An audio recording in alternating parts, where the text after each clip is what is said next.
आज से 5 माह पहले जब ईरान दुनिया को ये बता रहा था कि वो मशरिक़ वस्ता से अमेरिका के कदम उखाड़ देगा, वहाँ से उसकी फ़ौजी बेसिस को ख़त्म करा देगा और अमेरिका को इस ख़ित्ते से जाना ही होगा, तब दुनिया हंस रही थी और सोच रही थी और पूछ रही थी कि ईरान तुम अपना साइज़ देखो, तुम अपनी अस्करी ताकत देखो, अमेरिका सुपर पावर है, तुम किसको ललकारने चले हो? अमेरिका ये तय करेगा कि वो तुम्हारी जान 10 मिनट में ले लेगा या कुछ दिन के अंदर लेगा, ये अमेरिका डिसाइड करेगा, तुम कौन होते हो कहने वाले? लेकिन अब सूरत हाल बिल्कुल मुख्तलिफ है। ईरान ने जो उस वक्त बात की थी वो बिल्कुल ठीक साबित हो रही थी। मशरिक़ वस्ता से अमेरिका के कदम न सिर्फ उखड़ रहे हैं, बल्कि जिन जगहों पे वो मजबूती से अपने कदम जमाए बैठा था, वहीं से आवाज़ें उठना शुरू हो गई हैं और अब लोग वहीं उसी ज़मीन के लोग पुकार रहे हैं कि अमेरिका को यहाँ से निकालो, हम बहुत गैर महफूज हो चुके हैं और अपनी मिलिट्री अलाइनमेंट, मिलिट्री स्ट्रैटेजी को बिल्कुल चेंज करना चाहिए। मेरा नाम अज़हर अली ख़ान है और आप देख रहे हैं आज की बात। उर्दून में इस कदर जंग छिड़ चुकी है, महदूद पैमाने पर ही सही, लेकिन इतनी जंग छिड़ चुकी है कि उर्दून के लोग परेशान हो गए हैं। मुख्तलिफ शोबा ज़िंदगी से ताल्लुक़ रखने वाले जो लोग हैं, वो एक ख़त के ज़रिए, एक करारदाद के ज़रिए हुकूमत से मुतालबा कर रहे हैं कि अब अमेरिका को इस ज़मीन से निकालो, हमारा मुल्क गैर महफूज हो चुका है और हम पराई जंग में खुद जलना नहीं चाहते। हमारा चैन, सुकून, करार छिन चुका है, यहाँ धमाके सुने जाते हैं। अब हम अपने आप को गैर महफूज समझते हैं। जिस ज़मीन पर पहले कभी कोई नहीं आता था, उस ज़मीन पर अब बेदरेग मिसाइल आकर गिर रहे हैं, ड्रोन अटैक्स हो रहे हैं और हमारी ज़मीन उन चीज़ों का ख़ुमियाज़ा भुगत रही है जो उसने की ही नहीं। ये एक रीजनल वॉर थी, ख़ित्ते की जंग थी, जो हमारे दरवाजे से दाखिल होकर हमारे घर के अंदर तक पहुँच चुकी है। हमारा घर जल रहा है, लेकिन अमेरिका को इसकी कोई फ़िक्र नहीं है। अमेरिका की बज़ाहिर एयर बेसिस पर हमला होता है, लेकिन हम अपने आप को गैर महफूज समझते हैं। हमने बड़े पैमाने पर अमेरिका को एयर बेसिस देकर, बहुत सारी फ़ौजी अड्डे देकर गलती की और अब उर्दून की हुकूमत को ये चाहिए कि वो जल्द अज़ जल्द अमेरिका से जान छुड़ाए, उसको यहाँ से भेजे। उसकी तमाम किस्म की जो फ़ोर्सेस खड़ी हुई हैं यहाँ पर, उनसे ये कहे कि आप खुदा के लिए हमारी जान छोड़िए, आप अपने मुल्क वापस जाइए और हमारी ज़मीन अब किसी भी हमले की मुतहम्मिल नहीं हो सकती। इसलिए इस ज़मीन को खाली कर दिया जाए और इस ज़मीन को महफूज बनाया जाए। लोगों ने जो ख़त लिखा है उसमें ये भी कहा है कि अमेरिका को जब बेसिस दी गई तो उस वक्त ये तासुर आ रहा था कि अब हमारी ज़मीन महफूज हो गई, जो दुनिया की सबसे बड़ी ताकत है, अस्करी ताकत है, वो हमारे ही मुल्क में आके बैठ गया है। इसलिए वो जो भी कुछ करेगा वो उसको संभालने की भी सलाहियत रखता है और इसी के साथ साथ हमारे मुल्क की भी हिफाजत यकीनी बन जाएगी और हम भी महफूज रह सकेंगे। लेकिन अब अंदाज़ा ये हो रहा है कि ईरान जिस तरह ताक ताक कर निशाने लगा रहा है और उसकी तमाम एयर बेसिस को उसने निशाने पर रखा हुआ है, वहाँ बड़े पैमाने पर तबाही हो रही है। हर रोज़ धमाके सुने जाते हैं, हर रोज़ आकर खैबर शिकन मिसाइल गिर रहे होते हैं, बैलिस्टिक मिसाइल गिर रहे होते हैं, ड्रोन अटैक्स हो रहे होते हैं और उसके नतीजे में गैर मामूली किस्म का नुकसान है जो अमेरिका को बर्दाश्त करना पड़ रहा है और साथ साथ हमारी ज़मीन भी गैर महफूज हो रही है। अब इससे अंदाज़ा होता है कि अमेरिका तो खुद अपने आप को नहीं संभाल सकता था, वो हमें क्या तहफ़्फ़ुज़ देता और इसीलिए आने वाले दिनों में भी अब अंदाज़ा हो रहा है कि अमेरिका के पास इतनी ताकत नहीं है कि वो ईरान के साथ मुस्तकिल जंग की सूरत हाल में रहे और किसी तरह से अपने आप को बचा सके। तो जब वो अपने आप को नहीं बचा सकेगा और यहीं से वार करता रहेगा तो ये ज़मीन मुसलसल गैर महफूज रहेगी और इसीलिए मुख्तलिफ़ ममालिक, अभी ईरान है तो कल कोई और भी हो सकता है, वो इस ज़मीन पर दोबारा हमले करेगा और उसका ख़ुमियाज़ा हमारी ज़मीन को, हमारे लोगों को और हमारी आवाम को भुगतना पड़ेगा। एक और बात जो बहुत शिद्दत से उर्दून की आवाम और उसकी एलीट क्लास महसूस कर रही है, मुख्तलिफ़ शोबों से ताल्लुक़ रखने वाले लोग महसूस कर रहे हैं और बहुत शिद्दत से महसूस कर रहे हैं, वो ये है कि उनकी सियासी साख के साथ साथ उनके मुल्क की जो मुआशी साख है वो भी बहुत बुरी तरह मुतासर हो रही है।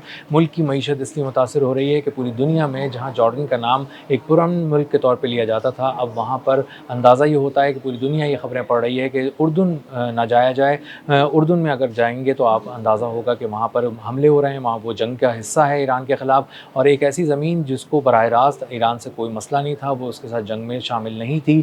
किसी रीजनल कॉन्फ्लिक्ट में भी नहीं थी, वो ज़मीन इस वक्त गैर महफूज बन चुकी है और वो अमेरिका की वजह से बन चुकी है। और अमेरिका की जो मुख्तलिफ़ किस्म की एयर बेसिस हैं उस पर ईरान ने जो हमले किए हैं वो बहुत ही गैर मामूली नौइयत के हैं। इस नौइयत के हैं कि ख़ुद अमेरिका भी उन्हें बर्दाश्त नहीं कर पा रहा और जो पहले एक बड़े पैमाने पर हमले हो रहे हैं और उसमें उसका बहुत सारा असलहा तबाह हो रहा है, बहुत सारे डिपोज़ तबाह हो रहे हैं, बहुत सारे कीमती सामान हर को नुकसान पहुँच रहा है, वहीं अमरीकी फ़ौजियों की हलाकत भी हो रही है। और ये एक बहुत अरसे के बाद हमने ये देखा है कि अमरीकी फ़ौजियों को निशाना बनाया जा रहा है और ख़ास तौर पे उनके अकोमोडेशन हैंगर्स को निशाना बनाया जा रहा है ईरान की जानिब से। और ईरान इस बात को यकीनी बना रहा है कि अगर उसके शहरी महफूज नहीं हैं तो फिर मशरिक़ वस्ता की किसी एयर बेस पे भी अमरीकी फ़ौजी महफूज न रहें और अमरीका को भी उसी शिद्दत का दर्द हो जिस शिद्दत का दर्द ईरान अपने शहरियों के हवाले से से महसूस कर रहा है। इसीलिए जब इस कदर ज़्यादा हमले हो रहे हैं और इस कदर ज़्यादा नए अंदाज से हमले हो रहे हैं कि नया खैबर शिकन बैलिस्टिक मिसाइल 19,500 किलोमीटर फ़ी घंटा की रफ्तार से आ रहा है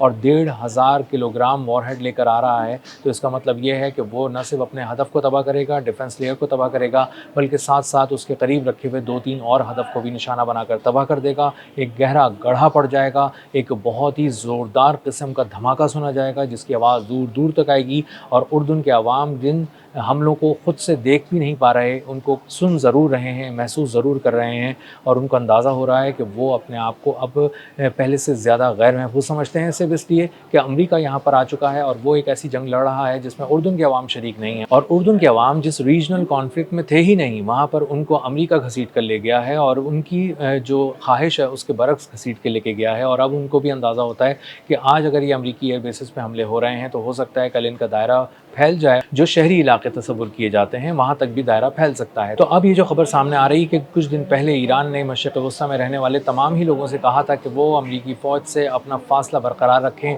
और तकरीबन आधा किलोमीटर 500 मीटर यानी अपना फ़ासला बरकरार रखें, क्योंकि उन पर कभी भी हमले हो सकते हैं और अमेरिकी फ़ौजी मुख्तलिफ़ किस्म के शहरी इलाकों में भी जा सकते हैं, क्योंकि एयर बेसिस पे उनकी जो मौजूदगी है वो कॉम्प्रोमाइज़ हो चुकी है, गैर महफूज वो अपने आप को तस्वुर करते हैं, इसलिए वो शहरी इलाकों में जा सकते हैं और रिहायशी इलाकों में जा सकते हैं। और वहाँ पे अगर रिहायशी बिल्डिंग में कोई किसी के करीब रह रहा है अमेरिकी फ़ौजी, तो उसको पता होना चाहिए, उसको नज़र रखनी चाहिए और अपना फ़ासला उसके साथ बरकरार रखना चाहिए, क्योंकि हो सकता है कि आने वाले दिनों में ईरान इस तरह के हमले करे जिसमें अमेरिकी फ़ौजियों को निशाना बनाया जाए और शहरी इलाकों में बनाया जाए और जहाँ पर वो पनाह लिए हुए हैं आम शहरियों के भेस में, वहाँ पर उनको निशाना बनाया जाए। इस तरह के हमले